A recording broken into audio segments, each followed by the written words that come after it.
Hi all, இன்னைக்கு Mannai twins healthy home பேக்ஸில் ஒரு whole கிரைனை எப்படி ஸ்ப்ரவுட் பண்ணி ஃப்ளாராக கன்வெர்ட் பண்ணதுக்கப்புறம் பிஸ்கட்ஸ் எப்படி மேக் பண்ணுறோன்றதை காமிக்கிறேன். ஸோ அதுக்கு ஃபஸ்ட்டு நான் இன்றைக்கி 4 கிரைன்ஸ் எடுத்திருக்கேன். ராகி, கம்பு, வெள்ளை சோளம் அண்ட் சிகப்பு சோளம்.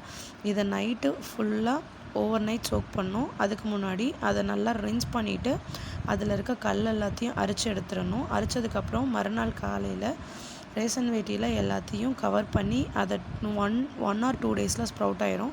ஸ்ப்ரவுட் ஆனதுக்கப்புறம் அதை என்ன பண்ணோம் அப்படின்னா நிழல்லையே காய வைக்கணும். நிழலில் நல்லா 2 or 3 டேஸ் காஞ்சதுக்கப்புறம் மில்லில் கொடுத்து அரைக்கிறதுக்கு முன்னாடி நல்லா வறுக்கணும். நல்லா வறுத்ததுக்கப்புறம் அதை சூடு ஆறினோடனே மில்லில் கொடுத்து அரைங்க. அரைச்சிட்டு வந்து அதை 1 or 2 டைம்ஸ் வந்து சலிக்கணும். ஏன்னா சலிக்கலை அப்படின்னா அதில் இருக்க ஸ்கின்ஸ் எல்லாம் வந்து நல்லா அரைப்படாது.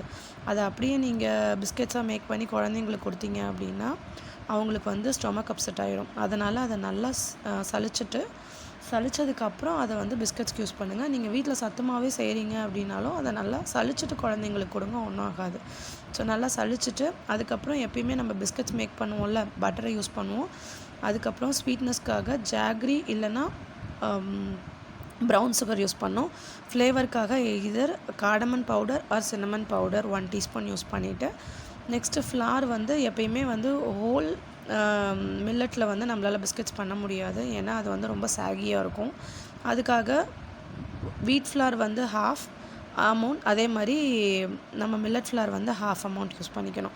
இது எல்லாத்தையுமே 4 இன்க்ரீடியன்ஸை யூஸ் பண்ணி மட்டும் without baking soda and baking powder, எந்த லெவலிங் ஏஜென்ட்ஸ், எம்எல்சிஃபையர்ஸ் இல்லைன்னா வேறு என்ன சொல்கிறது, ப்ரிசர்வேட்டிவ்ஸ், ரைசிங் ஏஜென்ட்ஸ் எதுவுமே இல்லாமல் நம்ம இந்த பிஸ்கெட்ஸை மேக் பண்ணலாம்.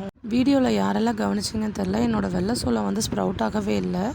ஏன்னு எனக்கு தெரில. யாருக்காவது தெரிஞ்சது அப்படின்னா கமெண்ட்டில் சொல்லுங்கள். பட் நான் அதை அரைச்சிட்டு வந்து மாட்டுக்கு கொடுத்துட்டேன். ஏன்னா அது ஒரு ஸ்மெல்லு வர ஆரம்பிச்சிருச்சு.